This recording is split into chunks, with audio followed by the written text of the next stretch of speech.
En el momento en que el sol se escondía, arrojando sus dorados rayos sobre la ciudad, y emergían bajo su fuego las fantásticas formas de las gigantescas grúas y barcos, llegamos a Hamburgo.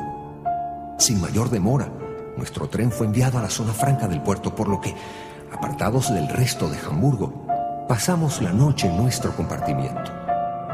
Como una sombra, casi al alcance de la mano, veíamos desde la ventana el contorno del vapor que nos debería llevar a nuestra nueva patria, Barbados.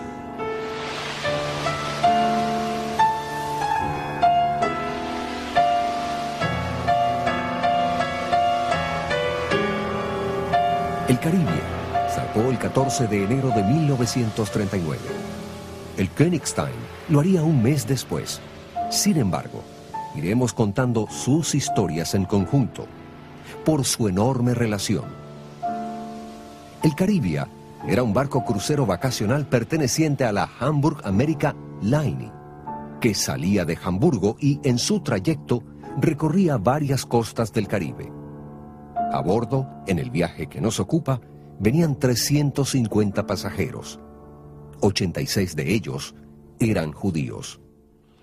El trato en el barco era realmente mucho mejor de lo que habíamos supuesto que podía ser. Se debía en gran parte a la actitud del capitán, quien daba a entender que no estaba conforme ni de acuerdo con la política del Tercer Reich y que no estaba discriminando contra nadie. Naturalmente, eso nos hizo sentir mucho mejor. A bordo del Königstein, una nave mucho más pequeña, había 165 judíos. Las instrucciones recibidas por el capitán incluían lanzarlos al mar en caso de no ser recibidos por ninguna tierra del Caribe.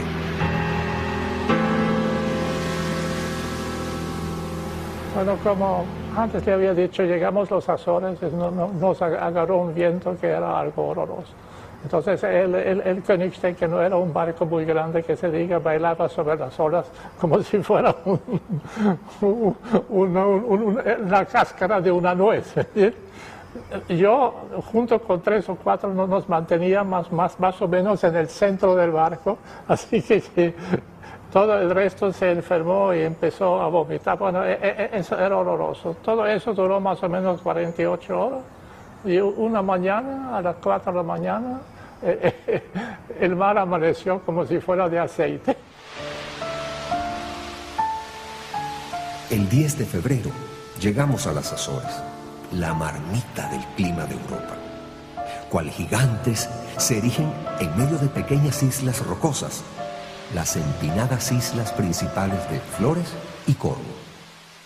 A los pocos días de haber zarpado el barco Caribe de Hamburgo, se formó en el mismo barco pues un comité que fue organizado por el señor Juan Plaut. El propósito de este comité era enviar telegramas, radiogramas a todos los jefes de Estado que nosotros podíamos pensar, con la petición pues que nos dejaran entrar en su país, en una de sus colonias. Y el señor Plaut, por motivo que yo desconozco, pues me escogió a mí como su secretario. Este trabajo consistía simplemente en recoger dinero de los 86 de las 86 personas que estaban en el barco, para poder pagar los cables y radiogramas que se mandaron a todo el mundo, el presidente Roosevelt, la reina de Holanda, así, etcétera, etcétera. Y desgraciadamente no se recibió ninguna contestación a ninguna de nuestras peticiones. Yo no recuerdo mucho de mi viaje en el Caribe hacia América, pero sí sé que había muchos niños y, contrariamente al dramatismo de ese viaje, lo pasábamos bien, la estadía se hizo agradable. Los pasajeros se distribuyeron entre la segunda y tercera clase.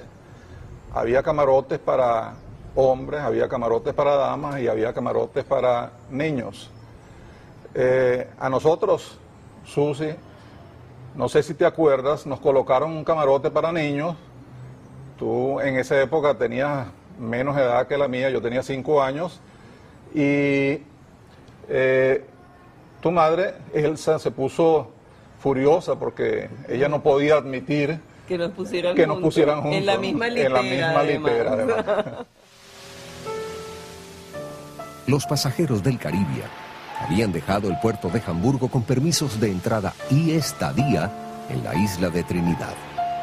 Llegados a la costa, preparados para desembarcar en una nueva patria, se les informó que los permisos habían sido cancelados. Cerca de Trinidad, ya nosotros supimos en el barco que Trinidad, la gobernación, no nos va a permitir entrar.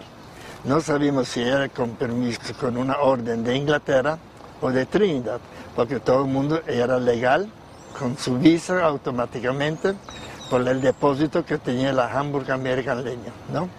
Y al llegar a Trinidad, el barco estaba un poco fuera al mar, no dejaron acercarse familiares, ni nadie que sea con lanchas, que había algunos que tenían hermanas, cuñados allá. La policía lo recogió y se lo llevaron a la ciudad. A nosotros no lo dejaron ni que sea acercarse a la orilla porque el barco estaba alrededor con policías como si tuviéramos ladrones o piratas. El 18 de febrero llegó el Königstein a Barbados. 2 horas después, según cuentan, la estoica parsimonia y ofensiva indiferencia del gobernador prohibió el desembarco. Llegando a Barbados nos dijeron que los permisos están cancelados. El capitán del barco bajó a tierra, habló con el gobernador, sin embargo él anuló el permiso y no nos dejaron entrar. Con más todavía dijeron que tenemos que salir inmediatamente del país.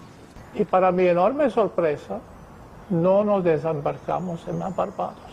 Yo tenía, mi mamá al menos me había dicho que íbamos a Barbados.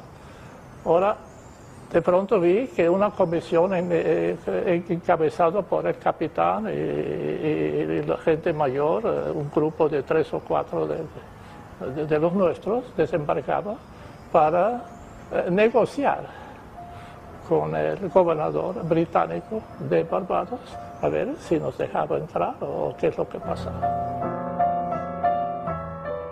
Día y noche navegamos hacia un destino desconocido. Estrellas fugaces iluminan, corren por el universo. ¿Cuántos ardientes deseos habrán hecho las personas de este barco pirata a esos celestiales fuegos artificiales?